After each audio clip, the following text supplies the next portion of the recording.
अस्सलाम वालेकुम। उम्मीद है आप लोग ठीक हैं, खैरियत से हैं। अल्लाह पाक आप लोगों को अपने हिफ्ज़ व अमान में रखे। बहुत सारी दुआएं आपके साथ हैं। सलामत रहें, खुश रहें, इसी तरह हंसते मुस्कुराते रहें और इसी तरह अल्लाह पाक आप लोगों को अपने हिफ्ज़ व अमान में रखे। पाकिस्तान जो है जिस तरह पाकिस्तान आगे जा रहा है, अल्लाह पाक पाकिस्तान को इसी तरह मज़ीद आगे लेके जाए और पाकिस्तान को अल्लाह पाक जो है जिस तरह से इज़्ज़तों से नवाज रहा है, इसी तरह अल्लाह पाक पाकिस्तान को मज़ीद इज़्ज़तों से नवाजे। चैनल को सब्सक्राइब करें, बेल आइकन को प्रेस करें और ज़्यादा से ज़्यादा व्हाट्सएप ग्रुपों में लिंक शेयर करें और अपनी राय का इजहार करना बिल्कुल ना भूलें। सब्सक्राइब करें, बेल आइकन को प्रेस करें, ये तमाम चीज़ें फॉलो करें ताकि ज़्यादा से ज़्यादा लोगों तक ये वीडियो पहुँच सके। पाकिस्तान उस मुकाम पर पहुँच चुका है जिस मुकाम पर पहुँचने का ख्वाब हमारे बुज़ुर्गों ने देखा था। 14 अगस्त के जो तारीख़ है वो नेड़े आ रही है और अगस्त के महीने में पाकिस्तान अज़ीम से अज़ीम तर बना है और अल्हम्दुलिल्लाह पाकिस्तान वाकई नाकाबिल तस्हीर बन चुका है। सऊदी अरब, पाकिस्तान और तुर्किया के जो मुश्तरका मुआहदा है, दफ़ाई मुआहदा है, उस पर साइन हो चुके हैं, जिसके तहत एक मुल्क पर हमला तीनों मुल्क पर हमला तसव्वुर किया जाएगा। एक मुल्क पर हमला तीनों मुल्कों पर हमला तसव्वुर किया जाएगा। सऊदी अरब, तुर्किया और पाकिस्तान के दरमियान मुश्तरका दफ़ाई सरबराही इजलास मक्का के कसरुल सना में हुआ, जिसमें सऊदी अरब की जानिब से वली अहद मोहम्मद बिन सलमान, तुर्किया के सदर तैयब एर्दोआन और पाकिस्तान की जानिब से वज़ीर आज़म मियाँ मोहम्मद शहबाज शरीफ ने शिरकत की। तर्जमान दफ्तर ख़ारजा के मुताबिक इजलास में सऊदी अरब, तुर्किया और पाकिस्तान की जानिब से मुश्तरका दिफाई दफ्तर ख़ारजा के मुताबिक इजलास में सऊदी अरब, तुर्किया और पाकिस्तान की जानिब से मुश्तरका मुआहदे पर साइन किए गए और मुआहदे को मक्का डिफेंस जॉइंट एग्रीमेंट का नाम दिया गया है। सऊदी वली अहद मोहम्मद बिन सलमान, वज़ीर आज़म शहबाज शरीफ और तुर्क सदर रजब तैयब एर्दोआन ने इस मुआहदे पर दस्तखत किए हैं। और ये जो नाम है ना, मक्का जॉइंट एग्रीमेंट, ये नाम ही इतना खूबसूरत है, इस नाम में इतनी बरकत है। तो आगे जाकर ये जो नाम है, अल्हम्दुलिल्लाह अल्हम्दुलिल्लाह, आगे जाके इस नाम ने जो रहमतें और बरकतें समेटनी है, उसका ख्वाब अभी से मैं देख रहा हूँ। मुआहदे के तहत तीनों ममालिक में किसी एक पर हमला तीनों पर तसव्वुर किया जाएगा। मुआहदे का मकसद किसी भी जारहियत के ख़िलाफ़ मुश्तरका दफ़ाई सलाहियत को मजबूत बनाना है। सऊदी अरब, तुर्की और पाकिस्तान के दरमियान दफ़ाई तावन को फ़रोग़ दिया जाएगा। वज़ीर आज़म शहबाज शरीफ गुज़श्ता रोज़ पाकिस्तानी वफ़द के हमरा सऊदी अरब पहुँचे तो तुर्क सदर जो हैं वो भी मक्का जो है वो पहुँचने वाले थे। मतलब पहले शहबाज साहब पहुँचे हैं और उसके बाद तुर्क सदर है वो जो पहुँचे हैं। इससे कबल पाकिस्तान और सऊदी अरब ने दफ़ाई मुआहदा किया था, जिसके तहत किसी एक मुल्क पर जो हमला है वो दोनों मुल्कों पर जो है वो हमला तसव्वुर किया जाएगा। अच्छा जी, सऊदी वज़ीर ख़ारजा फ़ैसल बिन फ़रहान ने पाकिस्तान, तुर्की और सऊदी अरब के दरमियान होने वाले मुआहदे पर रद्द-ए-अमल देते हुए कहा कि मुआहदा इलाकाई अमन को फ़रोग़ देने में मददगार साबित होगा, जिसके मुस्बत असरात जो हैं वो इन तीनों ममालिक नहीं बल्कि ख़ित्ते पर भी पड़ेंगे।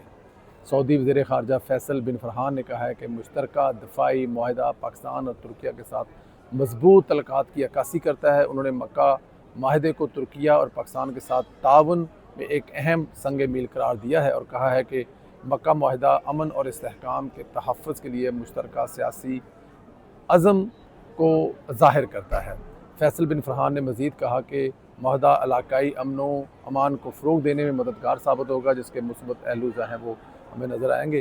अब दादा यहाँ पे इस बात को ज़रा हम थोड़ा सा खोल के बात करें तो आ जाएँ ज़रा अब हमारे अज़ली दुश्मन भारत की तरफ। हमें इस इलाके में अगर किसी से ख़तरा है तो वो है भारत से। इसमें कोई शक नहीं कि भारत अपनी प्रॉक्सीज़ जो उसने कश्मीर में इस वक्त जो हालात किए हुए हैं या फिर जो अफ़गानिस्तान में वो करता है, वो सब आपके सामने है। अफ़गानिस्तान में जिस किस्म की उसने एक पाकिस्तान से अफ़गानिस्तान के अंदर से जंग शुरू करवाई हुई है, क्योंकि वो ख़ुद सामने नहीं आ सकता। कश्मीर में इस वक्त उसने जो वहाँ पर जो मैं ज़ाहिर है अपने हैं, अपनों के बारे में अल्फाज बोलते वक्त आपको अल्फाज तोलने पड़ते हैं। जो कश्मीरी हमारे भाई हैं जो बहके हुए हैं, जिनको भारत जो है वो फंडिंग करके अपनी तरफ से कोई बहुत बड़े दहशतगर्द बनाने की कोशिश कर रहा है, वो दहशतगर्द नहीं है, वो हमारे हैं। अगर उनको कोई मसाइल हैं, अगर वो रूठे हुए हैं तो वो बना लिए जाएंगे। और उनकी तादाद जो है आटे में नमक के बराबर भी नहीं है। आटे में नमक की हैसियत होती है और उनकी कश्मीर में वो भी हैसियत नहीं है जो आटे में नमक के बराबर हैसियत होती है। तो अब जो भारत है, अब भारत के जो अपने जो बड़े बड़े दफाई तजिया नगार हैं और उनके अपने अपने बड़े लिखने वाले, वो अब क्या लिख रहे हैं? वो ये लिख ये रहे हैं कि मोदी की नालायकी की वजह से पहले पाकिस्तान और सऊदी अरब का मुआहदा हुआ था, तो पाकिस्तान और सऊदी अरब के साथ इंडिया का मुकाबला होना था। अब उनके साथ जो है वो तुर्की भी मिल गया है। और दूसरी सबसे बड़ी बात जो है जिसको नहीं भूलना चाहिए कि भारत जो है, प्लीज़, भारत जो है वो सऊदी अरब के साथ, ईरान के साथ, तुर्की के साथ, किस किस के साथ, कहाँ कहाँ से लड़ेगा। तो इस वक्त अगर देखा जाए तो भारत जो है वो इस खित्ते में तनाव हो चुका है। उसको अगर कोई लड़ाई होता है या कुछ ऐसी चीज़ होती है, पाकिस्तान, सऊदी अरब और तुर्की मिलकर मारेंगे, और उसकी मदद को अगर कोई आएगा तो वो सिर्फ़ और सिर्फ एक ही मुल्क है वो आएगा। लेकिन वो खुल के ना कभी पहले सामने आया, ना वो अभी आएगा।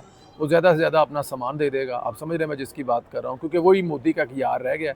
इसके अलावा ईरान पर हमला करने से पहले जिस मुल्क का दौरा मोदी ने किया था।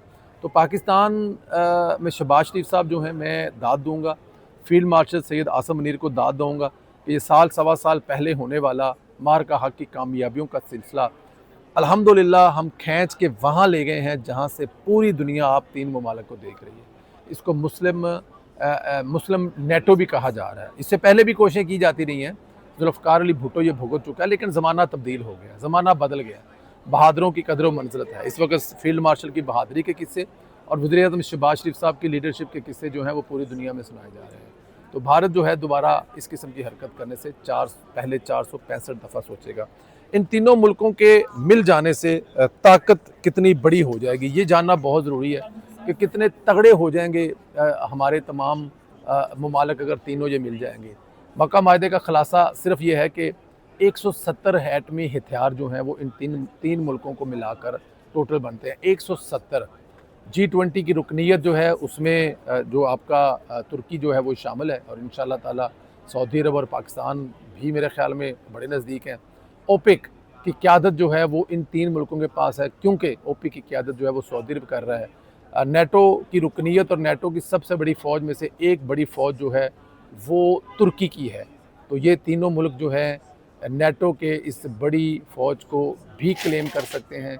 अगर ये तीनों मुल्क इकट्ठे हैं तो ये ताकत और भी इकट्ठी हो सकती है कि तीनों मुल्क का जो कुल इक़्तिसादी हजम है वो $3 ट्रिलियन का बनता है तीनों मुल्कों का। 1000 लड़ाका तैयारे जो हैं इन तीनों ममालिक के पास हैं।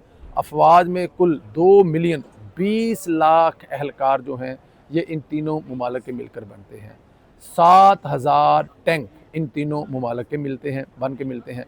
90,000 बख्तरबंद बाड़ियाँ जो हैं वो तुर्की के पास, सऊदी अरब के पास और पाकिस्तान के पास मौजूद हैं। ये एक बहुत बड़ी ताकत है। 34 आबदोज़ें जो हैं वो भी पाकिस्तान और तुर्की के पास हैं। सऊदी अरब में इसमें शामिल नहीं है, लेकिन जो आबदोज़ें हैं वो टोटल इन दो मुल्कों के दरमियान में 34 बनती हैं। तो ज़ाहिर है अब ये भी जो है वो इन तीनों मुल्कों की तस्वर की जाएंगी। 500 जंगी और बहरी प्लेटफार्म्स इन तीनों ममालिक के पास, 500। अब अंदाज़ा कर लें आप ज़रा, अब हिंदुस्तान कहाँ आपके साथ मतलब जो है वो मुकाबला करेगा। 4 मिलियन मुरबा किलोमीटर का कुल रकबा जो है ये तीनों ममालिक का बनता है। तकरीबन आधी दुनिया से को माइनस प्लस थोड़ा सा कम, क्योंकि तीनों बड़े मुल्क हैं। सऊदी अरब, पाकिस्तान और तुर्की तीनों बहुत बड़े इस्लामी मुल्क हैं। और जल्द ही सऊदी अरब और तुर्की के लिए F-35 तैयारे जो हैं वो भी अवेलेबल होंगे। और पाकिस्तान के जो JF-7 थंडर हैं जो वो बनाता ही खुद है, जिसने गुरूर खाक में मिलाया राफेल का, वो आपको पता है किन के हैं। तो इससे आप अंदाज़ा लगा सकते हैं कि पाकिस्तान कितनी बड़ी ताकत है। एक चीज़ जो आपको बताना चाहते हैं, पाकिस्तान पीपल्स पार्टी जो है आगे जाकर फिर जो है वो धांधली का शोर मचाएगी कि धांधली हो रही है या धांधली हो गई है। तो अभी से बता रहा हूँ, अगर आप लोग थोड़ा सा भी सोशल मीडिया देखते हैं, टीवी चैनल्स देखते हैं, तो हवेलियाँ में होने वाले जलसे में और उसके बाद बाग में होने वाले जलसे में, जिसमें राना सनाउल्लाह साहब की क़यादत को मैं खराज तहसीन पेश करता हूँ, और अपने भाई अमीर मुकाम साहब जो जिनके बारे में नारा लग रहा है, तेरा भाई मेरा भाई अमीर भाई अमीर भाई, इन दोनों ने मिलकर मियाँ मोहम्मद नवाज शरीफ साहब की और मरीम नवाज़ की कमी को महसूस नहीं होने दिया। मैं वहाँ पर अमीर मुकाम साहब की टीम के बड़े अच्छे दोस्त हमारे मीडिया उनका जो देखते हैं, बड़ा ही प्यारा इंसान है आफाक। तो आफाक कह रहा था कि संधीला साहब मैं ये कहना तो नहीं चाहता कि मुजफ्फराबाद और मीरपुर के जलसे को मिला भी लें तो ये जलसा उन 2 जलसों से बड़ा था। ये मैं कहना नहीं चाहता क्योंकि मेरे कायद वहाँ पर आए थे, लेकिन ये जलसा इतना बड़ा था कि इस जलसे के बारे में, ये जलसा आपको याद होगा मरीम नवाज़ साहिबा ने जो 2021 के जलसे में लोगों को यूँ खामोश करवाती थी और लोगों को कहते थे बोलो, शोर करो, ये वो जगह है। तो इस जगह में जो कमाल हुआ है, अब देखें यहाँ कर ये जलसे देखकर कल को अगर पाकिस्तान पीपल्स पार्टी ये कह दे कि यहाँ पर धांधली हुई है और हमारे वोट चुराए गए हैं, तो मेरे ख्याल में ये जलसा उस वक्त दिखाया जा सकता है। अमीर मुकाम साहब, राना सनाउल्लाह साहब, ओल्ड इज़ गोल्ड, आप पुराने हैं, लेकिन आप जूनियर्स को, पंजाब असम्बली के उन कोऑर्डिनेटर को, MPs को जिस तरह साथ लेके चले हैं, मैं आपको खराज तहसीन पेश करता हूँ। ज़ाती हैसियत में बहुत सारे काम थे वापस आकर, क्योंकि 21-22 दिन पाकिस्तान में हो गए थे, बड़ा अफसोस हो रहा है। आई विश कि मैं वापस ना आता और ये जलसा अपने मोबाइल से कवर करता, आप तक पहुँचाता, लेकिन ऐसे जलसे इंशाल्लाह के ही आएंगे। अब हमारी दुआ ये है कि अल्लाह पाक जो है वो जो 2/3 अक्सरियत की हुकूमत है वो पाकिस्तान मुस्लिम लीग नून को दे, क्योंकि ये 2/3 जो अक्सरियत है वो इसलिए भी ज़रूरी है कि कश्मीर के मसाइल बहुत ज़्यादा कर दिए गए हैं जो कि हैं नहीं है, और उनको संभालने के लिए एक तगड़ी हुकूमत की ज़रूरी है। अच्छा जी, वज़ीर-ए-आला पंजाब मरीम नवाज़ ने पाकिस्तान, सऊदी अरब और तुर्किया के दरमियान दफ़ाई मुआहदे का खैर मुकद्दम किया है। दफ़ाई मुआहदे उम्मत मुस्लिमा की तारीख़ का फ़ैसला कुन मोड़ करार दिया है। एक बयान में कहा गया कि मरीम नवाज़ ने कहा कि आज मक्का मुकरमा की मुक़द्दस सरज़मीन से दुनिया को एक पैगाम मिला है, मुस्लिम दुनिया मुत्तहिद है। 3 बड़ी मुआशी, अस्करी और सियासी ताकतों का यकदा होना पूरी उम्मत के लिए खुशखबरी है। उन्होंने कहा कि पाकिस्तान, सऊदी अरब और तुर्की के मुश्तरका मुआहदा आलम इस्लाम के नए बाब का जो है वो आगाज़ है। पाकिस्तान के इस मुकाम पर पहुँच चुका है।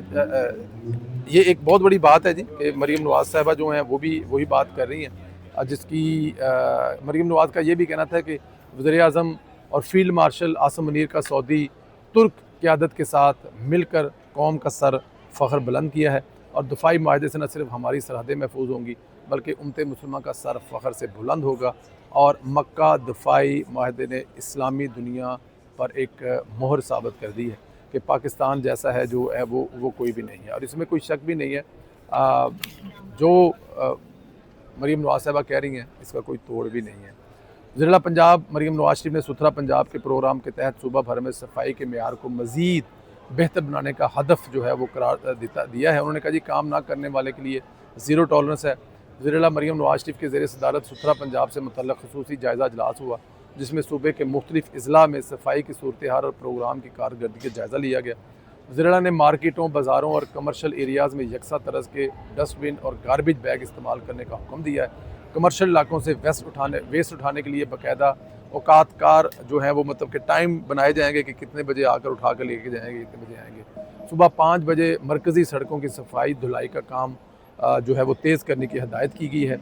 मरीम नवाज़ शरीफ ने डोर टू डोर कलेक्शन यकीनी बनाने, खाली प्लाटों की सफाई, शहरों के दाखिली और ख़ारजी रास्तों को रोज़ाना साफ़ रखने का हुक्म भी दिया है, और स्कूल, कॉलेज, यूनिवर्सिटी, हस्पतालों के अतराफ़ ख़ुसूसी तवज्जो दी गई है सफाई पर। इजलास में पार्क, ग्रीन बेल्ट से खाली बोतलें, जूस के डब्बे और दीगर कल्चा बाकायदगी से उठाने का, जबकि शहरी इलाकों में रेलवे ट्रैक की तरफ सफाई के लिए ख़ुसूसी इंतजाम की भी हदायत की गई है। मरीम नवाज़ साहबा ने कहा जी कि पंजाब साफ़ होना चाहिए, और पंजाब साफ़ होगा और इंशाअल्लाह ताला साफ़ होगा। अभी म्यूज़िक लग गया है, शायद आप लोगों को इसका कोई प्रॉब्लम हो, क्योंकि ओपन प्लेस है यहाँ पे हॉलैंड में, कोई भी किसी वक्त कुछ भी कर सकता है। ख्याल रखें, इजाज़त दें, अगले वीडियो में फिर मुलाकात होगी। अल्लाह हाफ़िज़।